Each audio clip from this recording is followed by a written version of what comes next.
Welcome back to another episode of the Victory Podcast, driven by Audi. I'm your host, Keely Eure, joined by my co-host and former USC quarterback, Cody Kessler. Cody, we are back with another episode. This time we're talking about our top questions for USC's defense. Yeah, I'm excited. This is a big topic. It's been a big topic since Lincoln Riley got here on campus, but I'm excited. Obviously, everyone knows D'Anton Lynn took over a year ago. We saw some big things from that USC defense, but now they need to take that next step, and I'm excited to dive into this episode. We also have another news segment to debut, and we'll get into that later. We also have questions, and speaking of, if you ever want to ask us a question, you can follow us on our socials at VictoryPodUSC. That's how we get your questions. We usually ask for them. We've been asking for them a little bit earlier now just to get them in advance, so watch out for that if you want to get your voice heard. And then wherever you subscribe to podcasts, that's how you can listen to the audio version, or you can check us out the video version on the USC Athletics YouTube channel. Alrighty, Cody, as promised, we're getting into the meat and potatoes early here. It's questions for USC's defense. First question, Cody, take it away. What do you have? Yeah, my biggest question is, what is this defense going to look like in year two under D'Anton Lynn? There's no doubt that this defense took a huge step forward last season under D'Anton Lynn in his first season as defensive coordinator. I don't think anybody would question that, right? The fundamentals were better, especially when tackling. I love the scheme. More importantly, the players trust and believe in the scheme, which is a big thing. They did a great job of having obnoxious communication, like D'Anton Lynn always preaches. Did a great job of making sure everyone's lined up in the right spot. They know the call. They were relaying information, so that's great to see. As a unit, they were flying around all over the field. Guys were playing with a lot of passion and energy. I love all of that. Those are great things, and that sets a great foundation for years to come. Hopefully he's here for a long time, but for years to come under D'Anton Lynn in the future. Now, with that being said, and if we're being honest, just showing improvement from 2023 to 2024 is not enough if USC wants to be a Big Ten conference contender and a national championship contender. They have to consistently be one of the best defenses in the country. 5 of the last 8 national champions had the number 1 defense the year they won the championship. You have to, year in and year out, be a dominant force on the defensive side of the ball. Now, the beauty of that is, I truly believe that D'Anton Lynn is the guy to get the job done and to get USC there very quickly. And when you put on the tape, and you watch the film, and you look at the stats from a year ago, you will see this. USC improved in multiple categories in 2024. They got better in scoring defense. They gave up 10 less points per game. They went from 34 points per game in 2023 to 24 points per game in 2024. As an offensive player, it is a lot easier to score 25 points and win than have to score 35 points every single game. They got better in total defense, took a huge step forward in rushing defense. That is big, especially for the conference that we play in. Yeah. But the biggest thing and the most important category to where they took a giant step was on third down. And I've talked so much about D'Anton Lynn and this scheme and how much of a problem they are on third down. USC was 109th in third down defense in 2023. In 2024, they went all the way up to 21st. That is huge. Those are great things to see, and that's stuff that they can build off of going forward. Now, when you look at the negatives and some of the things that need to get better and need to get better immediately, if USC wants to be a contender in 2025, they have to create pressure in the backfield, both in the run game and getting after the quarterback. USC was 119th in tackles for loss. They were 92nd in sacks in 2024. Nowhere near good enough. They had 21 sacks in 13 games. That is not winning football. Another area that they need to improve in is passing defense. And we've talked about this, it feels like, for the last couple of years. USC was 103rd in 2023. They were still 98th in 2024, especially in the Big Ten. You're not going to see a lot of pass-heavy offenses, but you've got to be dominant for when they do throw the football. I do believe, though, that those two work hand in hand. That is a good thing. And what I mean by that is, if you can get pressure on the quarterback, it doesn't force your DBs to have to cover for a longer amount of time. If you have no pass rush, your DBs are going to have to cover for 4, 5, 6 seconds. Opposite of that, if you can cover great on the back end, you can get what we call coverage sacks, to where it's sticky coverage, it's man-to-man, no one's getting open. This allows the pass rush to get home. So those two things, if you get one of those better, the other one will follow along, in my opinion. Now, the other area, and another very important area that USC needs to get better on defense, is on fourth down. They were 91st in the country a year ago. Now, you may think, okay, that's not a huge stat. You're not going to see a ton of fourth downs. But what this team went through from last season, how they were in every single game, except maybe the Notre Dame game there at the end. They had the lead or were close to the lead in the fourth quarter. They could not get off the field and finish those games. And a big part of that was, and I will say the offense struggled at times to put games away, and they had opportunities on that side of the ball. But the defense had fourth and got to have it situations with the game on the line, and they could not get off the field. As good as they were on third down, they weren't that great on fourth down. So they've got to be able to improve that. That's a big category. Now, I will say this. With all those things and all the negatives and the things that need to be better, I do think it's important to note that D'Anton Lynn did inherit this defensive roster last year when he took over. And I'm not saying that there weren't great players on the defensive side of the ball from a year ago, individual players. And there's great players this year on USC's defense. But now you give Danton Lynn a year to recruit. Yeah. And he can go out and recruit at the high school level. And he can recruit at the college level. And he can go get guys from the transfer portal that are going to be able to come in and fit perfectly and specifically in this scheme. That is extremely, extremely important for a defensive coach. More important than an offensive-minded coach. Now he's allowed to go do that. And he can get those puzzle pieces to where he can see what his defense looks like, in his mind and what he wants to see. He can go get guys that can be versatile and play in this scheme and play multiple different positions. Another thing is that there were a lot of injuries last year, and I will admit that. And I'm not making excuses. I'm not saying that that's the reason the defense struggled. Even through the first 6 games, they only had 6 sacks when everybody was healthy. So there were some issues up front early on when he had a full roster, but there were some injuries like Eric Gentry, like a lot of the guys on the defensive line that forced some of these younger players to play that kind of hindered his play calling and didn't allow him to do as much as he wanted to do. So those are things I think that are important to note. It's going to be great to see this defense get back to full steam and get some of these guys healthy. I know, unfortunately, there's been some injuries this camp, so it's not going to have everybody back, but a lot of those guys that were injured a year ago are going to be back and ready for this year. With the amazing staff that Lincoln Riley and Jen Cohen have put together on the defensive side of the ball, paired with the key additions that they have added on the defensive roster, there is no reason, in my opinion, that USC can't be one of the best defenses in college football when you have a guy like Danton Lynn calling the shots in year 2. Now, it's fascinating because you just outlined the expectations, conference championship, national championship, but again, the roster limitations, if you will, not having his guys. And I feel like it usually takes 4 to 5 years to fully get a full recruiting cycle in. Yeah. How do you adjust your expectations in that sense? Yeah, the best part for me is now these guys in year 2 have familiarity with the scheme. Yeah, it may take some time, and you may think, okay, you need to continue to build that roster with recruiting. That'll happen, and hopefully we can keep Lynn around during that time. I think he's going to be a head coach very soon, so sure, yeah. I'm a little worried there. But now you have guys that are going into their second season in this scheme. It's not just Kamari Ramsey, who's a coach on the field. It's not just John Humphrey, who's a coach on the field. Those guys that, had been with Lynn at UCLA, and then they came over here and had an understanding of what Lynn expected. Now you have guys that are going into year 2 that are veterans, that are some of these young guys that have a understanding of the scheme, and they can help these other young guys, these new faces on the roster, and they can continue to do that as long as Lynn's here. Right? When you have players on the field that can be an extension of your head coach or your defensive coordinator, your offensive coordinator, whatever it may be, it helps you get so much more advanced when it comes to installation. You're not starting from scratch like they did a year ago. Now, Lynn's motto has always been go slow and make sure everyone understands what's going on, but you can amplify everything. You can go from 1A to now 1B, 1C on day 1, and then you can go to maybe 2 to 3 on day 2 and get extra installation in because now you have players that are coaching on the field and helping out these young guys. So that's going to be a huge factor this year. But again, I'm with you on that. It's going to take some time for this scheme to fully take place, for Danton Lynn to completely get the puzzle pieces he needs and to get guys that are versatile, that can play linebacker, that can play stand-up in, that can rotate inside, outside, all those different things, because with Lynn's scheme, we've seen, especially on third down, there is really no position group. Yeah. You're going to play outside, you're going to play inside, you're going to play stand-up backer, you might play safety on some plays, you might have a dime package in, you might put a linebacker, outside covering a tight end, all these different things. But the more that he can continue to build this roster, to get the type of players and the depth that he needs on that defense, the better it's going to get, and that's just going to take a little bit of time. Now, this question is appealing to the football film nerd that you are, Cody, and you infamously dubbed this defense as funky when you were previewing the UCLA game 3 years ago at this point. Year 2. We haven't seen that, obviously, as you mentioned, under Danton Lynn out of college. What are the limits of funky? What funky can you add? And I don't know if you can answer this per se, but I'm just curious what the ceiling is, if there is. I don't think you're going to continue to add new things. I think we've seen a lot of what's already been installed, what this defense is, what its DNA is at its core. But now you can put different guys in different spots, and that creates mismatches, right? Last year, guys were so focused on, all right, I'm playing Mike linebacker. I've got to learn all the duties of a Mike linebacker. I'm playing outside edge rusher on this package. I'm so focused on making sure I'm doing the right thing, I can't learn other positions. Now you get that versatility. That's another key word that I use with Lynn's defense, to where you can have 4 defensive ends on the field on one time, on a third down or on a fourth down, because guys can now understand how to play outside, how to play inside. They had that extra year to understand and watch film and learn this scheme so they can play multiple different positions instead of locking guys into one spot. So I think that's where we're going to see more.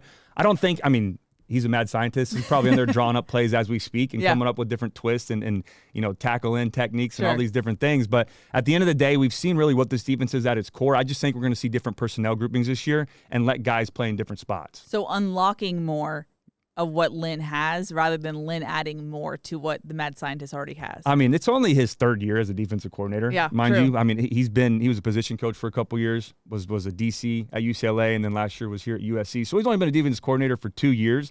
So I think there's going to be more plays. I don't want to put a limit on him, but of course. I think right now what we're going to see immediately is probably different personnel groupings with some of the same looks and different stunts up front. All right, I want to move over to my first question for USC's defense. Now, full disclosure, we outlined our topics for the show prior to Friday's news, but I do believe Friday's news makes this question all the more important. Of course, Friday's news was Coach Riley announcing that Prophet Brown will be out for at least half the season due to a non-contact injury.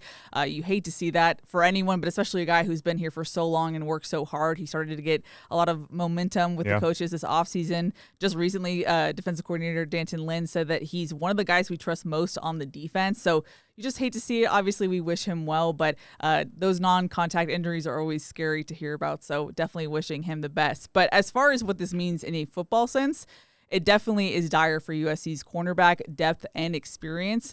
That now means that DeCarlos Nicholson is the most experienced and oldest guy in the cornerback room. I talked to Coach Reed in the Internal Media Day podcast, and he was talking about how much of a boost it was that DeCarlos Nicholson came back just because he was the Kamari Ramsey of the room. But even more so now, I feel like that's so important because he's the oldest guy. He knows the scheme because the other oldest guy at this point in the cornerback room is DJ Harvey, who, of course, transferred in, so he doesn't know the scheme as well. But after DJ Harvey and DeCarlos Nicholson, the most experienced guys are redshirt sophomores and younger. It's this weird disparity where there's not a lot of experience or age in the room. So when we're asking, will USC have a lockdown corner this year? It's kind of like a yes. You know, you can look both ways. How about this? Glass half full. You're like, I have confidence in DeCarlos Nicholson. I have confidence in DJ Harvey. I think it's interesting that USC now has a dedicated corners coach again with Teron Reed. Love talking to him. I think he's great. The way he talked about his room too was just super encouraging. He talked about how they're so mature and how they correct each other on reps if they're not good and if they're not up to the standard that they set for themselves. So I think all of that is encouraging. But if you get into depth issues, if you get into injury issues, you're now relying on some young guys. And that always is a question mark. And especially if injuries do pop up, they tend to pop up later in the season when you're playing those critical games on the road and whatnot. So it's one of those things where this question became not only will USC have a lockdown corners this year, but will USC withstand maybe some depth experience issues? I don't know. Yeah, those are all great points. And first and foremost, I hate that for Prophet Brown. If you've listened to our podcast, if you've watched Trojans Live, the Trojan Tailgate Show for the last couple of years, I've been a big supporter of his. He's the perfect type of player that you want on defense in your secondary, especially the mentality that he has. And I go back to the Rutgers game where he gave up a big-time play on a post route. I think it was a touchdown or 40, 50-yard gain. And anybody else would really get in the tank and be frustrated and get down on themselves. The next series, he had back-to-back pass breakups and was flying all over the field, didn't get discouraged, plays with a lot of energy and a lot of emotion. So hate to see that for him. Wish him nothing but the best and hopefully a speedy recovery. But, yeah, I mean, you said it all great there. The guys that I'm really focused on this year that I really hope can take that next step and be those lockdown corners, for me, first and foremost, is DJ Harvey. When you watch his San Jose State film, very good in man-to-man coverage, understands zone schemes. It'll be an easy transition for him coming over here to Denton Lynn's defense. And then Marcellus Williams. I'm excited about him. We had a lot of praise for him in the spring a year ago, and then he kind of went under the radar with some of the older guys ahead of him and got buried on the depth chart. Now this is his opportunity. Some of those old guys are gone. You know, we've got DeCarlos Nicholson and some of those vets back, but this is his chance to step up, especially with the Prophet Brown injury, and prove that he can be a starter on this defense and be one of those lockdown corners. Yeah, curious about that. Curious about if there's going to be a rotation as well. I talked to Coach Reed about that, and he said, I want them to make my job hard for me so that I have to either rotate or, it's coming down to the wire before game one of who I choose. Also, names we've heard so far in, camp talk in the pressers, Alex Graham and Chasen Johnson as well. So those are some young names to look out for. But overall, like I said, it's a glass half full, glass half empty-ish, if you want to look at it in that type of light. You have two guys who are presumably the older starters going into game one, but can they hold up depth-wise, injury-wise, experience-wise? Obviously if you're a USC fan, you want that to happen, but injuries do happen, unfortunately, and can USC withstand the course of a long season? So we shall see. But okay, Cody, it's time for question 2 for you. What do you got for us? My next question is, which player or players at that defensive end spot are going to start getting pressure on the quarterback in 2025. Since 2018, USC has only had one pass rusher that has had more than double-digit sacks. That was Tuli Tuipulotu in 2022. He had 13.5 sacks. Since 2013, Keely, there's only been 2 players. The other was Rasheem Green. In 2017, he had 10. Wow. USC has struggled as a team, but also individually, to create pressure in the backfield for the last couple of seasons. That needs to change this year. USC had 21 sacks last season. That is nowhere near good enough. That is not a recipe for success. If you want to be a dominant team in conference play, if you want to be a dominant team in the country on the defensive side of the football, you have to be a nightmare for opposing quarterbacks. The consistent teams in our conference that do this year in and year out have seen success because they can get pressure on the quarterback. Ohio State last year, 53 sacks, which was second in the country. They won the national championship. Penn State had 44 sacks, which was 5th in the country. Oregon, who won the Big Ten, had 40 sacks a year ago, which was 14th in the country. All 3 of those teams went to the college football playoff. It is impossible to have a dominant defense if you don't have a dominant pass rush. And I will tell you from experience, all of my years playing quarterback, I hated the weeks that we had to game plan against a dominant pass rusher or pass rushers. When they have multiple, your entire game plan will change. For example, you have to leave your tight ends in to block. You have to leave your running backs in the block. You lose them in the route concept. You have one less guy to throw to. Another thing is you're installing a lot more quick game that week instead of taking shots down the field. We have a lot more 3-step instead of 5 to 7-step.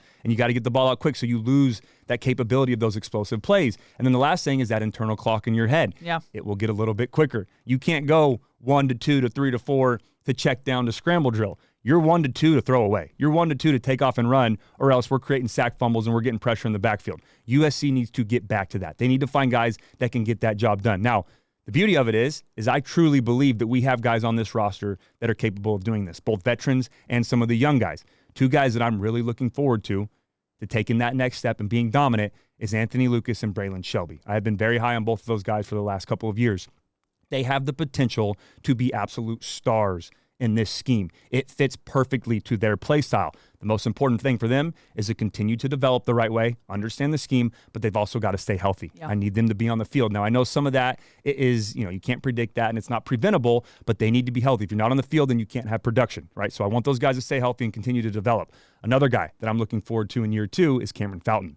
He got thrown into the fire last year, and yeah, there were some plays where he struggled a little bit, and he had to go up against some of these Big Ten offensive lines, but there were also a good amount of plays where you saw flashes of how good he can be and his potential that he has in this scheme. So I'm excited to see what he can do in year 2 with a little bit more comfortability.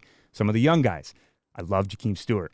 In my opinion, and I know it's early, it's going to take some time, but he has all of the makings of being the next great one here at USC. It's just going to come down to how quickly can he get acclimated to the speed of college football and how fast can he learn the playbook. And he's already got a lot of praise from this coaching staff. So in my opinion, it's not a matter of if he's going to be a star, it's a matter of when. Will it be this year? Will it take a little bit of time? And another young guy to keep an eye on is Gus Cordova. I've been hearing some good things about him since he stepped foot on campus, so I wanted to mention him in this. I went back and watched his Lake Travis tape. Very comfortable in that stand-up edge position. Great get-off, great first step. Very good at using his hands and being physical with the offensive tackle. Has multiple tools in his toolbox. Can do a good job of using that power bull rush, but he also has speed and finesse to get around the edge. So that's a guy to keep an eye on to maybe come in on some of those third down packages. And look, I know it's not just the edge rushers that we're talking about that can create pressure in the backfield. There's some guys on the interior as well, like Devin Tompkins, Jade Abasiri, some of those young guys. Jaw Jarrett, another guy I'm excited about. I expect him, Big Jaw, to be more of a run stopper than getting after the quarterback. Keyshawn Silver is another player. And then some other linebackers that are going to come on some blitzes and some pressures, like Eric Gentry, Desmond Stevens. But I'm talking about specifically who is going to be that stand-up, 2-point stance edge rusher, down after down for 4 quarters. Who is going to be that guy that is going to create pressure in the backfield and be a nightmare for opposing offensive coordinators? I believe he's on this roster. It's just going to come down to who's going to step up. Is it really a Victory Pod episode if Cody didn't watch some type of tape in preparation? Well, Gus Cordova tape? High school tape? Yeah, Lake Travis, yeah. In my defense, we normally do a newcomer breakdown episode, but this spring we both got busy and we didn't get a chance to. So we didn't get to talk about some of the newcomers from spring, some of the newcomers in the summer. Which was needed. Which I normally watch all of their tape to do a full breakdown episode, so I didn't get to. So I went back and, of course, watched this. I've just been hearing some good things in camp, and I wanted to do my due diligence and learn what this kid's about. I love his tape. I really do. I think he has potential to be a good player. The coaches have talked highly about him. His teammates have spoken highly about him. So I do believe Anthony Lucas, Braylon Shelby, Cameron Fountain are going to be those stand-up edge guys that can get after the quarterback. Jakeem Stewart is kind of like a unicorn, like an Eric Gentry type. Yeah. I think we'll see him inside. We'll see him outside. He's listed as a defensive end right now. But Gus Cordova is another guy that I'd like to mention at that DN spot that I think can create some noise this year. I'm always teasing. We love the film nerd Cody. Yeah. It wouldn't be the podcast without it. Alrighty, it's time for my final question, but I should probably say questions, and I apologize. So my original topic was inside linebackers, and then when I was trying to form the single question I had, just so many questions came out in my notes, and I apologize. So I'm kind of just going to run through what's going on in my head when it comes to this position group. First off, what does it look like under Coach Rob Ryan? He's a position coach now here at USC. Obviously, we know that. We've talked about it a lot this offseason, but what does that look like? Can we see any fundamental changes with how they play, their attitude? I don't know, because he talks about how they're going to be hard-hitting and have an attitude. You'll know their style of play. I promise you, heavy emphasis that the attitude will change when it comes to Rob Ryan as your position coach, if you can't tell already. Yeah, so I'm curious if we can see that game one, a definite difference there. Will we see a rotation? Will we see two set starters? Will depth be an issue? I know that was a question in spring we had for sure. If we do see two set starters, my guess would be Desmond Stevens and Eric Gentry together. Agreed. But granted, we've only seen a couple practices have been open to the media, so still don't know exactly what we're going to see there. If that's the case, though, my follow-up question is, can Eric Gentry stay healthy for an entire season? We saw how much of an impact he made at the first half of last season. He's a game changer. I think Jaden Maiava said last week that he just makes he's a monster on the field. Yeah. He takes up so much space. So can he stay healthy? Obviously, we would love that for Eric Gentry. He's so fun to watch on the field. And then someone, again, talking about film study and things that we didn't, but probably should have done over the offseason, USC added a redshirt sophomore transfer from Penn State, Tamir Robinson. What do we expect from him? How fast can he get under Lynn and his scheme? Should we expect playing time from him? How much? Those are, I apologize, all the questions I have, but a lot of questions there. I mean, I think we know what to expect, but how much to expect of that group is the question. I don't know if that's ever a good thing when you start with one question and then you end up having more questions than answers when you're going through a position group. Yes, that's also just a Keely issue. Yeah, so but it's fair. No, it's fair. And just a couple things I'll add is I think it is important that you mentioned the depth there. We were concerned about that in the spring. I love that the USC addressed that with some position changes, moving guys to that linebacker spot, and then they also addressed it in the transfer portal, so that was big. But I will say, I think going back to who's going to be, that starting unit, those first two guys, in my opinion, it has to be Eric Gentry and it has to be Desmond Stevens. Eric Gentry, we know what he's capable of, and you hit it on the head. He's got to stay healthy. If USC wants to do all the things I said about being a dominant defense and being one of the best in the conference and one of the best in the country, 18 has to be on the field for the entire year. The other thing, and a guy that I'm big on, and I've been big on him since last year in the Penn State game, I think he is going to be this year's breakout star, is Desmond Stevens. And Rob Ryan kind of reiterated that last week, talking about when we did the quote game, how good he's been in the middle of that defense, how well he complements Eric Gentry. You have a tall, lanky Eric Gentry, and then he's 6'3", but you have more of a bulky, hard-hitting Desmond Stevens next to him. That's a great 1-2 punch. So if both those guys can stay healthy, and then you add some of those rotation guys in, I'm feeling a lot more comfortable now about that linebacker spot than I did in the spring. Alrighty, well, those are our top questions for USC's defense heading into this season. Obviously, we could probably come up with a bunch more, but we're keeping it to 4 this time around. I want to go to our next segment, a new one, but before we do, just want to give a thanks to Audi. What you expect from the SUVs, a range of sizes to fit your lifestyle. Expectations matter, but exceeding them matters more. The Audi family of SUVs, progress you can feel. Alrighty, Cody, as promised, it's a new segment. We're calling it Cover 2. 2 important questions as we get closer to kickoff. First one for you, Cody. The first AP poll of the season came out. Yes, the preseason top 25. USC was left off of the list for the first time since 2019. And I feel like I just need to give you the floor for this one. What are your thoughts?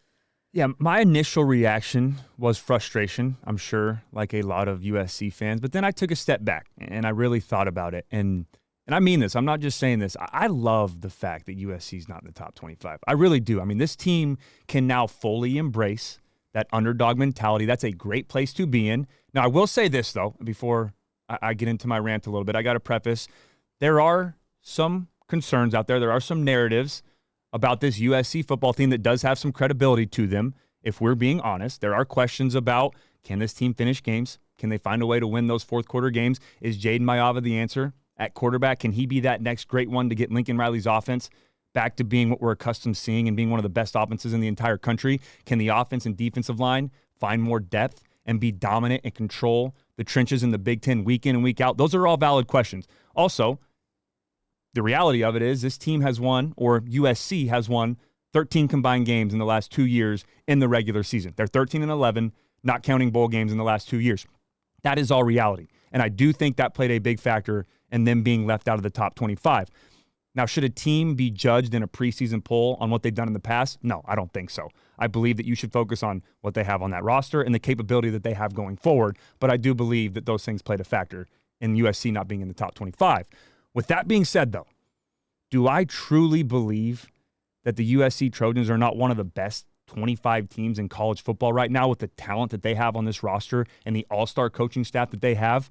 Of course not. Absolutely not. It is obvious that no one respects this USC football team, and that was evident when these rankings came out. But good. I love that. That is a perfect place to be. If I'm a player on that team, I am fully in support of that. Doubt us. Count us out. Everything that you want. We are used to it here at USC. We have become accustomed to being disrespected over the last couple of years. And have we played up to the standard that we should be at? No, but there's still no chance in my mind that we should be disrespected the way that we have been. You either bleed Cardinal and Gold and you love USC football and you're a Trojan for life, or you hate USC with everything that you have. There is nowhere in between. And as a Trojan, I wouldn't want it any other way. As soon as I saw this, if I'm a quarterback on that team, I'm going up in the team meeting and I'm saying, look, they don't respect you. They don't fear you. Good. Go make them, right? I want you to stay off social media. Don't give any sound bites. Don't react to this. Don't get on Twitter. Don't get on TikTok. Don't go in those interviews post-practice and say, we deserve to be in the top 25. Just keep your mouth shut and let all your talking on the field be done. Take care of business in between the lines. That's what you need to do. Look, these rankings, if we're being honest, and any coach and player will tell you this, for the preseason, mean absolutely nothing. The only thing that matters are the postseason rankings, are the college football playoffs, what you do during the season and where you end up at the end of the year. But this just added a little bit of fuel to the fire for a USC football team that already has a major chip on their shoulder going into this season. And my response is, I absolutely love that. You know, I've said it before on this podcast. Sometimes I really feel like I'm in the huddle with Cody Kessler, and this is one of those moments. This was a hype of speech. I feel like people are probably ready to drive their cars off the road. Yeah,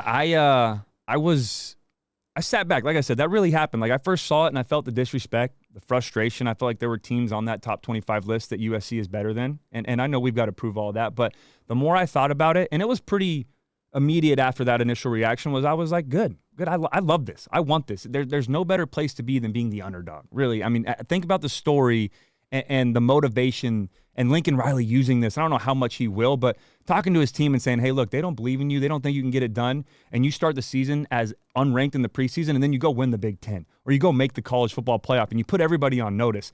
I think that's way better than being preseason number one and finishing number one. Now, obviously, anyone will take a national championship, sure, but the storyline's a lot better. And I will say this, too. When I saw the news, I got on Twitter, and we get on the message boards and on Instagram and TikTok and all that. Shout out to USC Twitter. All those fan accounts and the Trojan accounts, they do not back down. They say some things that I wish I could say that I don't, but they let people have it. And obviously the disrespect was real after this came out and everyone's talking down on the Trojans.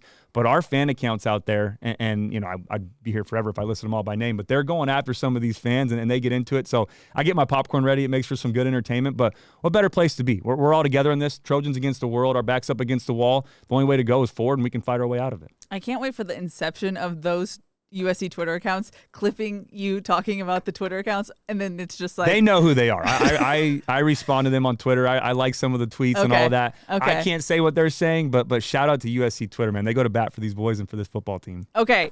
Our second topic of Cover 2 is in relation to the AP poll, given that USC is playing 3 top 14 teams on the road this season.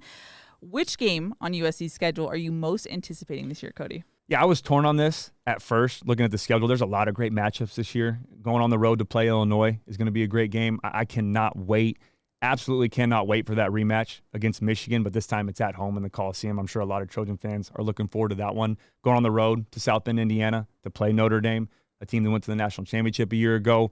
Going on the road to play Nebraska in that atmosphere. I wish I could go to that game, and I'm assuming it's going to be sold out like they always do, so that'll be a lot of fun. And then obviously playing UCLA at the end of the year. All great matchups, and I'm looking forward to all of those.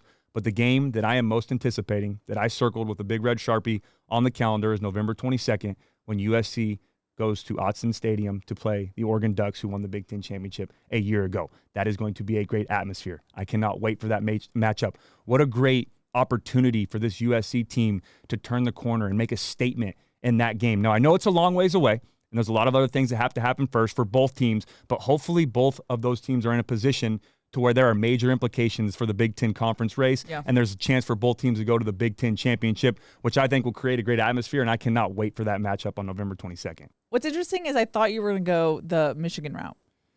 Michigan was very close second. Michigan, Notre Dame for me were 2A, 2B. Those are two games that I'm looking forward to. Fun fact, and I don't know if it's fun now that I think about it, the get-in price apparently for Michigan USC right now is between $250 and $300, which is crazy. I don't think that's a fun fact for the fans, though. That's a good point. I do apologize. But I'll tell you what, that just shows what happens when you go to the Big Ten, when you create these new – I don't want to say it's a rivalry matchup yet, but you're starting to get that feel of it with how good that first game was. Hopefully it lives up to the second or lives up to the hype the second time around, but USC comes out victorious. Now, for my most anticipated game, I feel like this is kind of a lame answer. I feel like everyone's going to say either like a Michigan or at Illinois, but I'm actually going with Notre Dame. Going into South Bend has always, as of late, been a problem for USC teams. As you know, Cody, USC has not won in South Bend since 2011. It is a tough place to play. I just feel like it's the litmus test for any team. Contender, pretender. Can you go to South Bend and win on the road? And your eyes, I see the painful flashbacks. Yeah, you might have struck a nerve. I with do that apologize. One. I was a part of some of those games. No, but it's a fair comment. It is. That is a tough place to play, and that's why there's so many great stories with that rivalry game because it's tough for Notre Dame to come to USC, and it's tough for USC to go to Notre Dame, and the time change and all the things around it. And normally, those rivalry matchups are the crosstown rivalry, like teams that are in your backyard. This one that has a lot of history behind it it's tough for the away team to go on the road. But, Notre Dame has got the best of us, both on the road and at home the last couple of years and the last really 10 years. So now it's time for USC to turn that page and get a win in South Bend. I will say, though, although I didn't win those two games at Notre Dame Stadium, 2014, we did blow them out, and I think it was 49-14 or something, through 6 touchdowns. So I made up for that a little bit. There you go. And I always have that one. But, those ones hurt. The 2013 one should have been a win. That holding call. Yeah. We were a walk-in touchdown to win the game. I don't want to talk about the rest, but we got a holding call that was tough. And then 2015 was, we struggled in that game. But, I cannot wait for that one as well. That's a great pick. Sorry, I did not mean to. No, it's fair. You got to talk about your highs. You got to talk about your lows. It's just, if you can't tell how much I love USC football, and I strongly dislike Notre Dame and UCLA is the best way that I can put it. So it hurts to talk about some of those losses, but it's fair. It's all part of the rivalry, and you're going to win some, you're going to lose some, but hopefully they can get a win this year. Also, if you want to drop in the comments which game you are most anticipating, let us know. Please do. I'm curious what the fan opinion is on this one. Alrighty, well, let's head over into listener questions. Before we do, just want to give a thanks to Ralph's. At Ralph's, you get high quality and low prices, so you never have to compromise on your budget. Save thousands of items throughout the store. Ralph's, fresh for everyone. Okay, we have a couple questions from Sean Tong. First one, do you think the defense will produce double the sacks from last season? Which, and you mentioned at the top of the show, that would be 42 in 2025 if they do that. Yeah, they need to. That's kind of been my rant for this entire episode is creating pressure in the backfield, getting after the quarterback. And I talked about from experience how much of a nightmare it is to have a defense that can create pressure in the backfield. For them, they do need to get double the sacks, right? Or I'd just like to see that number go up to at least 40. I think would put them in about the top 15 if you look at the numbers from a year ago. Even more would be great. But the thing for me that was a little frustrating and something that we talked about when D'Anton Lynn was hired, and I hate to give them credit, but at UCLA, in his first year as defensive coordinator, they had 43 sacks, which was 7th in the entire country. They were also the number 2 run defense in all of college football. Now, you can argue that it was the Pac-12, and they had a lot more opportunities because it's a pass-heavy conference and not a lot of great run teams there. But we see from that this scheme is capable of producing those type of numbers. Now it just comes down to, can the guys here, develop the right way? Can they get comfortable with this scheme? Can we find those playmakers like I had in the first segment, the question about who's going to be that top-tier edge rusher, who's going to be the edge rushers? Can those guys step up and start getting after the quarterback? Because when one guy starts to eat, then you get free one-on-one matchups on the other side as well, and then you start bringing some linebacker pressures, and then you create mismatches all over the field. So, I think they will. I don't know about double digits, but I'd love to see them get around that 40 range, maybe even more, and be top 15 in the country. Okay, I'm combining the next two questions for efficiency's sake, but it's going to be like a preamble, so bear with me.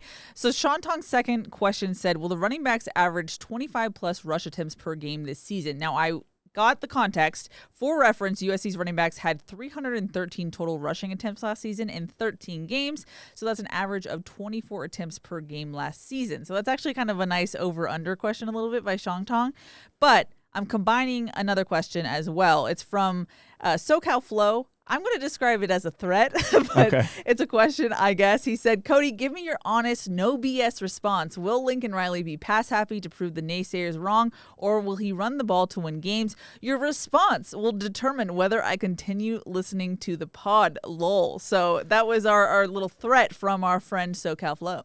Now, I will say this, and that's a fair question, but when you have a set number like 25 or we need to get this amount of rushes in a game, that can be a little bit of a problem because it needs to look good to be consistent with it, right? And you've got to be able to make in-game adjustments. What I mean by that is if a coach goes into a game saying, hey, I want to run the ball minimum 25 times a game, and you're only getting 1 yard per carry, but you stick to that, you're not going to see success, right? The opposite of that is we're going to go around and throw it all over the field, but we start off with 2 for 8, and the quarterback's struggling to throw the ball in the field, then we need to start running the football. So what I mean by that is you need to do what's working within the game plan. You can make adjustments during the game, and you can start with your first 15 and your scripted plays and what you want to do, but if it's not working, you've got to be able to adapt. If Jaden Maiava is on fire and he's hitting everybody all over the field and he has the hot hand, there's no reason to abandon that and just start running the football to make a point or to say, all right, we've got to be balanced. Yes, you want to be balanced, but feed the hot hand. If Wayman Jordan and Eli Sanders and Brian Jackson are rolling, keep feeding them. I don't care if Maiava throws it 15 times in a game and we have 40 to 50 rushes in that game. If we're 70-30 run to pass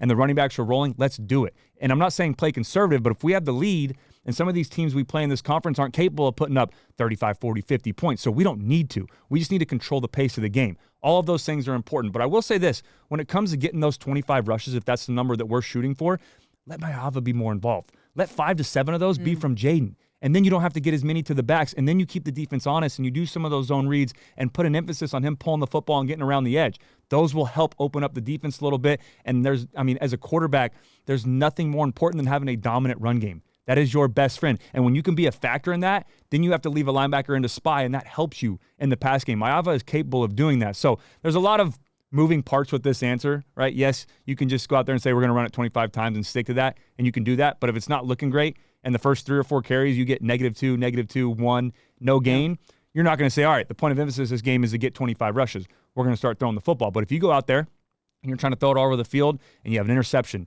and Maiava's uncomfortable and the receivers are maybe running the wrong routes or guys aren't on the same page, stick to the run game. That'll get the offensive line more comfortable as well. Yeah. Last year when we had those struggles in pass protection, we started putting a heavy emphasis on running the football. You see the confidence go up. Yep. It's a lot easier as an offensive lineman to go downhill in a combo block and work up to the linebacker than it is to backpedal and block Abdul Carter, who's coming at a 4.3 speed and trying to get around the edge. That is difficult. So all of those things play a part. But again, yes, my kind of summary to that, we need to make a point of emphasis to run the football this year. We can't go out there and say, hey, this is an air raid offense. We're going to throw it all over the field. That can't happen. Just to prove a point, we've got to be balanced. It is a lot more difficult when you're two-dimensional for a defense to prepare for you instead of just being a pass-heavy team that likes to occasionally run it. So, yeah, I'd like to see it balanced. Again, I don't know if 25 is the exact number, but there needs to be a point of emphasis with this three-headed monster we have in the backfield to run the football more. A nuanced take. We'll see if that is sufficient for SoCal Flow, but I feel like it's an honest take from you, Cody. Hey, that was former quarterback up front, as honest as I can be about the situation. That's what we do here, so take it or leave it, SoCal Flow. We got a question from Rick who said, since spring, is there any part of the offense that's really evolved, and who's been stepping up to lead that change? Now, I got to be honest, Rick, we have had some open practices to the media, but we aren't allowed to report anything that we see. August 30th is pretty close around the corner, so hopefully you can stay tuned to then. I will say I'll give a little bit of tidbit of info. Oh, here we go. It's not that exciting. Wow. I do think, though, we've heard in the media how Jaden Maiava, obviously now that he's QB1, has taken a bigger leadership role. I have seen, after like a great drive or a great play by a player, he'll go up and he'll, tap him on the helmet, say something to them. Things where I think he was a little bit timid, not only because it was year one in the scheme, but he wasn't that guy. He wasn't the outright QB1. So I do think I can back up what I've heard from players and coaches that Jaden has stepped up as the leader. Another position group that we haven't got to talk about yet that I think is evolving, and you're seeing some of those clips on Twitter and Instagram because, again, we can't talk about what is being seen on the practice field, but the tight end room with Chad Savage now taking over that position group. Good point. It's great to have Lake McCree back. Walker Lyons just had a little highlight tape put out and how well he's been playing. And I'm excited to see us use the tight ends in the red zone again and be more efficient down there. Walter Matthews is an absolute unit out there at that tight end spot. And then also Joey Olsen, some of those guys. So I'd love to see that rotation. And see how Lincoln Riley uses them this year on third down and some of those red zone packages. Yeah, a lot more depth and unique talent per player in that absolutely. room. So I'm curious, like you said, how they get used. Eric wanted to know, if the court grants DJ Wingfield injunction relief, how long would it take him to be game ready in this offense? A great question, one that I don't think we can fully answer. It is worth noting that Riley said that Wingfield looked really comfortable in this scheme over spring. Yeah. So that at least is encouraging. He's an older guy, so he's a veteran. But, Cody, I'll leave the physical part of that to you. Yeah, I mean, that's the best part right now is that he does have the spring practice under his belt, so he can go back and watch tape. He can go back through his notes. He can understand, the reps that he's missing during fall camp, because in spring ball, you install your entire offense. In fall camp, you just reinstall it, right? There's nothing new. There might be a little bit more time for installation throughout the day instead of those 15 practices you get in the spring. Now you're getting full-on meetings and multiple days back to back to back. But other than that, him being a veteran, like Keely mentioned, is going to help him tremendously. He's learned playbooks before. He understands what works for him. He understands what doesn't work. He understands how he can take something from the film room and then apply it to the practice field and then apply it to game day. So I have no worries there. If, whenever that happens and whenever he's back with the team, hopefully very soon, that he'll get right back up to speed, especially because he had that spring under his belt. As far as I know, Wingfield's next hearing on the case is August 18th. So just something to look out for in that. It'll be a quick turnaround if, with all of that, and the timing of everything is unfortunate. But him being a veteran is a big part of this.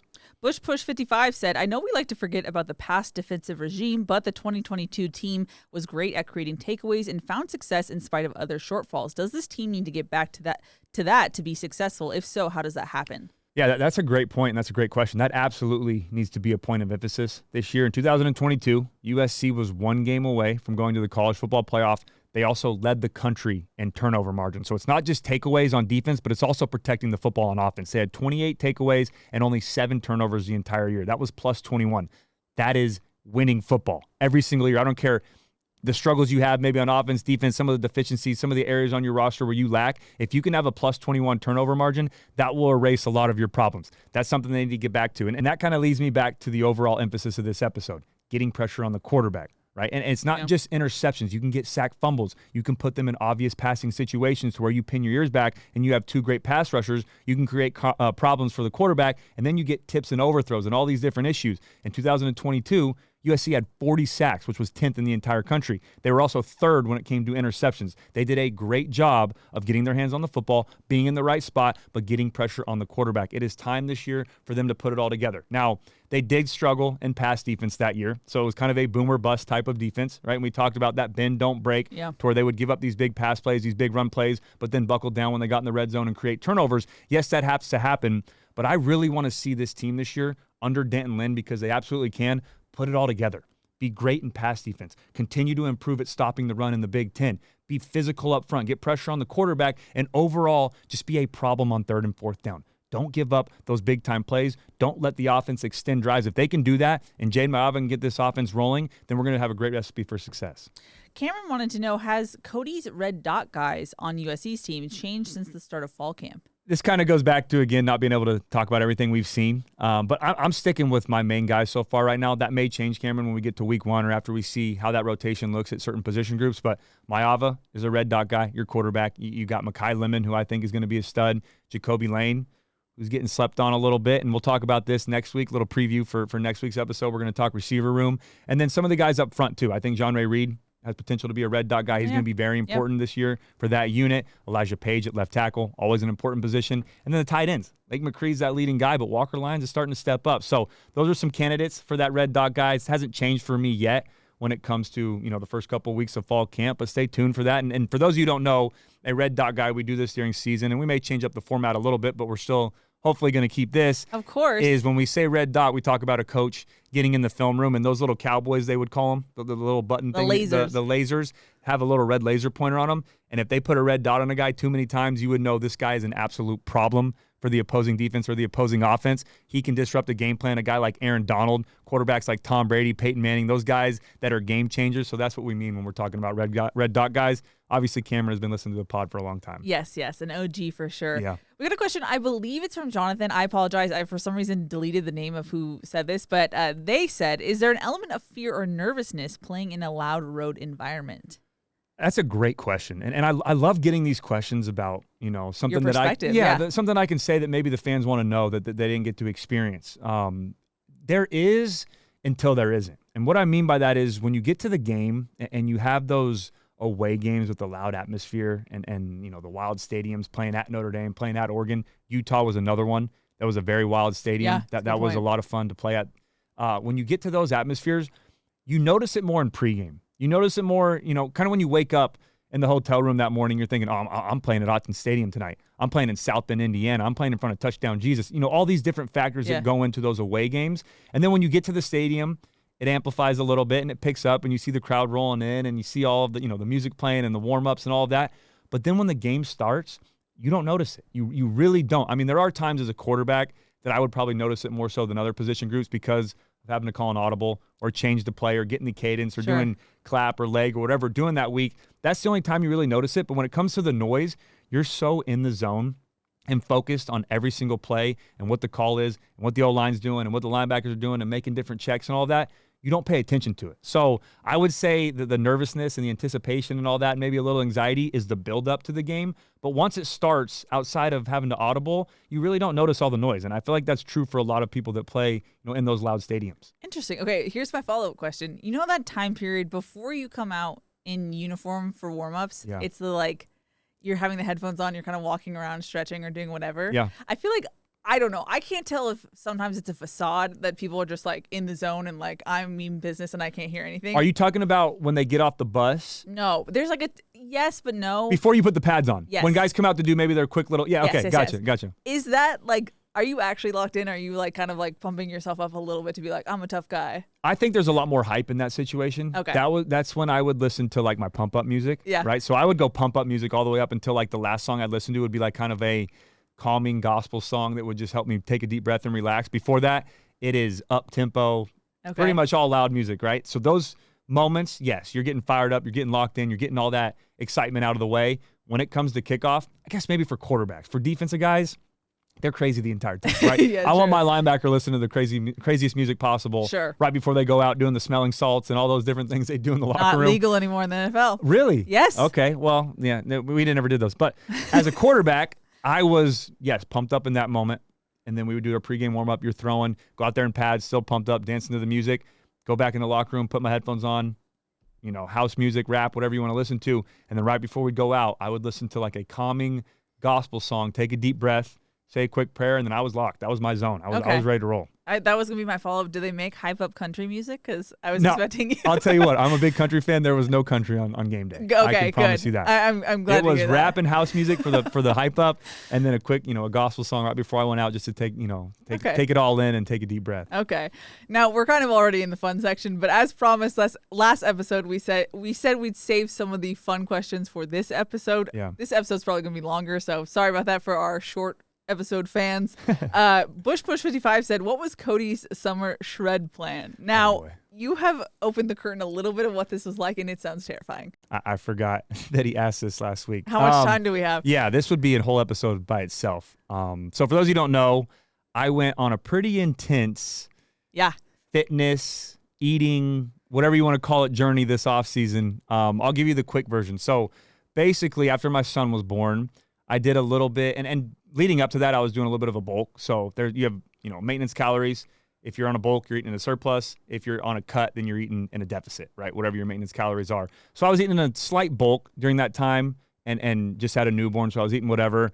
I got up to a certain point, and I said, I'm going to try a cut. I want to lock in on a meal plan and get in and really lock in on a cut, lock in on working out. And I had been working out, but I really wanted to take it to that next step. So I did that for about 7 weeks. I was going to do it for a lot longer, but I ended up getting the Good Morning Football show, and that was impossible. It was 3:30 a.m. meetings, 4 a.m. call time, hair, makeup, shows at 5 a.m.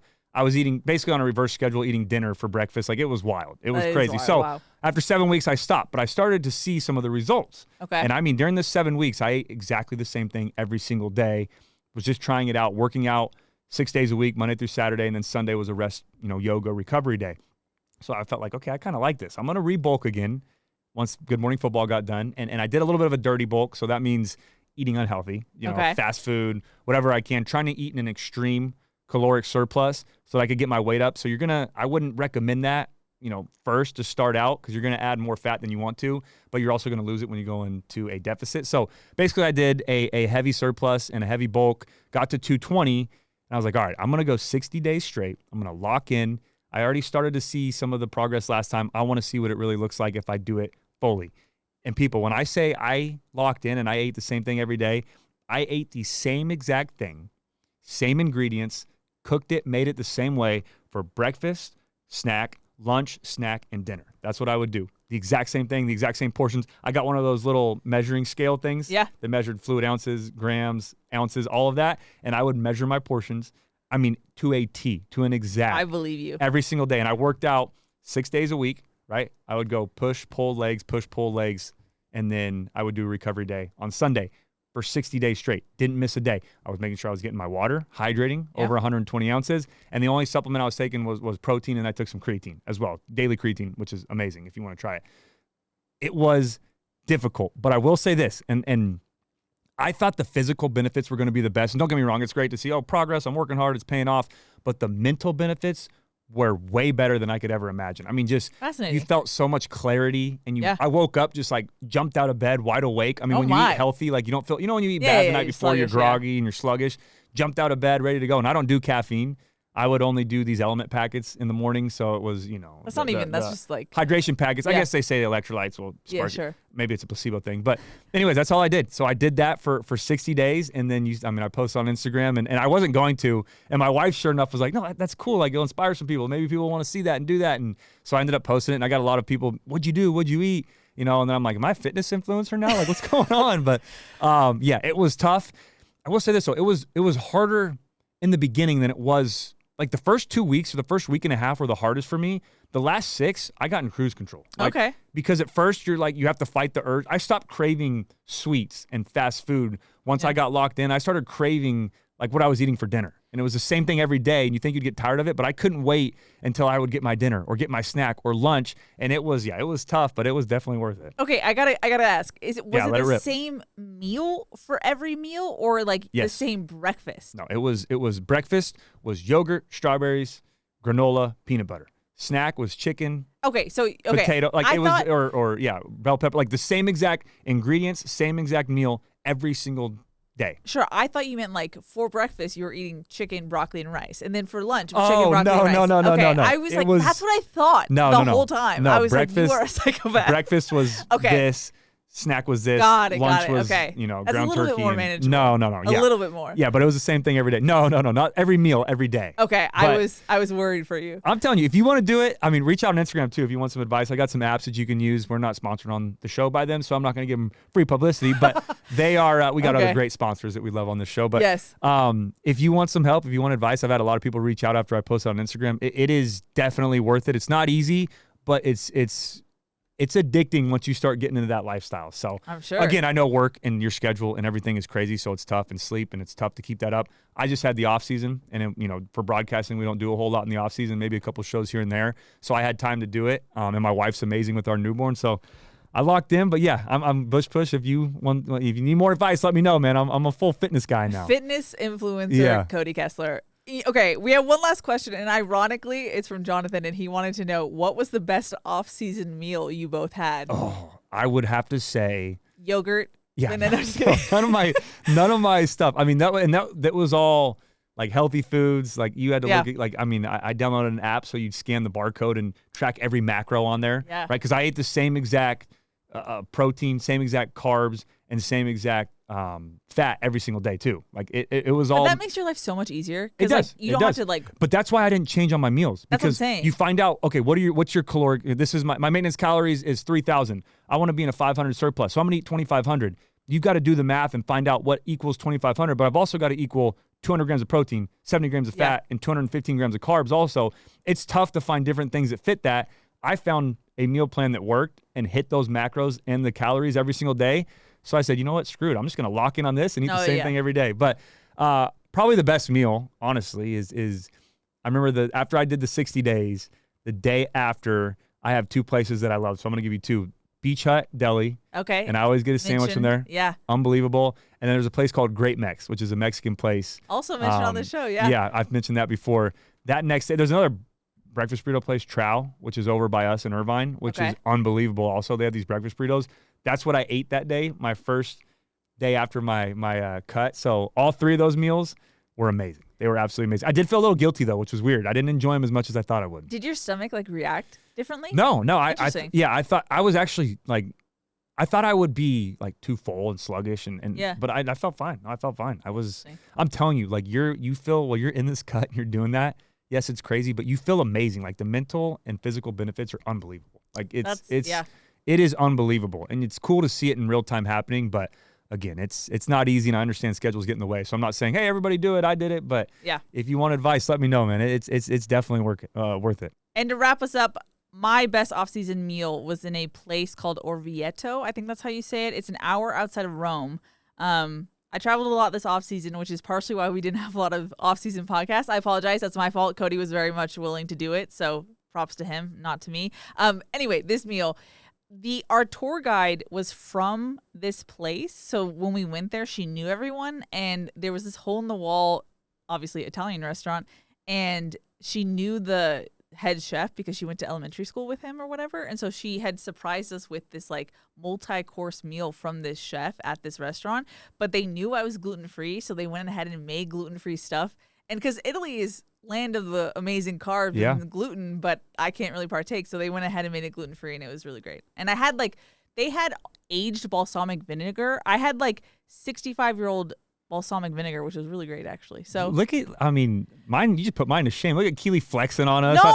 Oh, I was in Europe. I got a personal meal made for me just outside of Rome. I did all this stuff. But that never happens. Yeah, That's the problem. I'm over here I went to this Mexican restaurant and also this deli place, and you're like, yeah, we were backpacking Europe, and I stopped at this place. It was amazing. No. Just one up in all of us. No. No, that is a pretty cool story, though. It was delicious. I'm glad you mentioned that, too, because I was going to ask, how is that being gluten-free, eating all that Italian food? Well, I don't eat it, but they're actually, Europe is surprisingly very gluten-free friendly, much more so than the US. Oh, really? Yeah, it's really weird. At McDonald's, they have gluten-free beer. It's really random. I know, super random. At McDonald's, they have gluten-free beer? Yes, it's really weird. Man, I know. I'm where is this? Yeah. I don't know if it's because, drinking culture is strong in Europe and they want everyone to have an option. I don't know. Okay, well, and we haven't even talked. If you fight on, everyone, we love you. If you guys are ready for the episode to be over, it's a long one. But where did you? Okay, so in Europe, we didn't really talk a whole lot. Where did you guys go? So we were in Barcelona for a couple of days. Okay. And what's weird is everyone, once I said I went to Barcelona, they were like, "Oh, you should have gone to Madrid." And I was like, "Why didn't you tell me this beforehand?" I don't know why everyone kept their Barcelona opinions to themselves, but it was interesting. It was kind of like if Paris and Southern California had a baby. Okay. The climate is the same. It's weird. I've never heard that, but all right. It's a little trippy in that sense. Wasn't the biggest fan, still like it. I've been to Paris before and I've been to LA, so I immediately got a visual of that. There you go. Okay. And then we did a 7-day cruise that was south of France, and then the coast of Italy. So we went to Cannes and Naples, Positano, Amalfi Coast. Wow. Yeah, it was really pretty. It was really great. How long was the trip overall? 2.5 weeks. Okay, cool. Yeah. The crazy part about how the hours I pull during the season, PTO is pretty nice. Yeah, so no, absolutely. I take it when I can, and then I'm just living here the rest of the time. Yeah, well, for all of us lame people, I just had, we had some local restaurants. Keely was over there eating in Rome with personalized plates like a queen. That was I've never had that experience and probably won't No, that's again. pretty cool. I had to highlight it because Jonathan asked, Was that the last question? That was the last question. Take us out, Is Cody. that my outro? Okay, with that Wrap being us said, up. love you guys. Fight on. This was a longer episode. Again, we're coming up with a lot of things, hopefully, that you guys enjoy us talking about in the off season, but we cannot wait for season to be here. It's so close. A couple more weeks, then we get to start doing our preview episodes. It's going to be a lot of fun. Shout out to Andrew, too. Yeah. Behind the DJ booth today. Emily was gone, so he produced for this episode. So, been a lot of fun. Love you guys. Fight on. Hopefully you enjoy it, and we'll see you in the next one. Sounds good. You heard the man. We'll be back next week to talk more preseason stuff. Until then, that's Cody. I'm Keely. We'll see y'all next time.